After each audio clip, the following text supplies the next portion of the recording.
Well, today we are talking about vaping and the consequences it could have on our youth. So, of course, we are paging Dr. Paul to have this conversation. Good morning to you, Dr. Paul. Good morning, Melissa. Okay, let's first talk about what vaping is Sure. and if it's actually safe. Well, first of all, it is basically an e-cigarette. Okay. And what it is like a little cartridge that contains liquid, a few chemicals, nicotine, and there's a little battery. And the battery heats up, steams it up, vaporizes it, hence vape, and you inhale it. And you inhale a lot. So let's say there's 50 milligrams of nicotine. Right. Your body will absorb half of that. Wow. Much more than a cigarette, actually. Okay. And so, is it safe? Initially, we thought it was safer than cigarettes because you don't have all the combustible chemicals that cigarettes, bring off. But now there's more evidence that it can cause harms as well, particularly among young people. And the chemicals that are in there are actually shown to be toxic to the lungs now. Okay. So we have to rethink about it. Okay, so let's talk about vaping. Is it a smoking cessation tool? Yeah, well, it started initially as, so when we want people to stop smoking, we give them what's called nicotine replacement therapy. So it's the patch, it's nicotine gums, and so on. And so when you're trying to wean off nicotine, which is highly addictive, it's among the most highly addictive products that's in the market, really.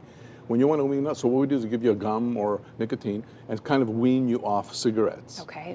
Initially, we thought that vaping would do that as well. But there's a problem that now a lot of kids are actually vaping and never smoked before. Right. So they're not using it as a smoking cessation tool. And so the guidelines now say that it may be a smoking cessation tool, but only for people who have smoked. Right. And the others have failed, nicotine replacement therapy. So that's really, it was controversial, but now it's clear. Okay. So let's talk about what's behind the increase among our teens. Well, I was just at a conference on Monday where I spoke to about 100 school principals from all over Ontario, and they were all freaking out, literally worried about the higher rates of teens vaping, even grade 7, 8. Average 25 to 30% of teens vape. Wow. Only Only 4% smoke. So most of them have never smoked. So what it is, it's really the marketing that's out there. They're really hiding, it's really nice. It looks like a USB. Right. They kind of make it, complement like an Apple, the same colors. Are they trying to make it seem like it's cool? Make it sound like it's cool. It's Influencers are online, social media, all that. And so it's a lot of peer pressure and people think it's cool. And so what it is, it basically hooks them onto smoking. So kids who vape have like a 700% chance increased rate of actually smoking later on in life. Wow. And the nicotine can cause developmental brain damage as well in the growing brain. So it really is an issue.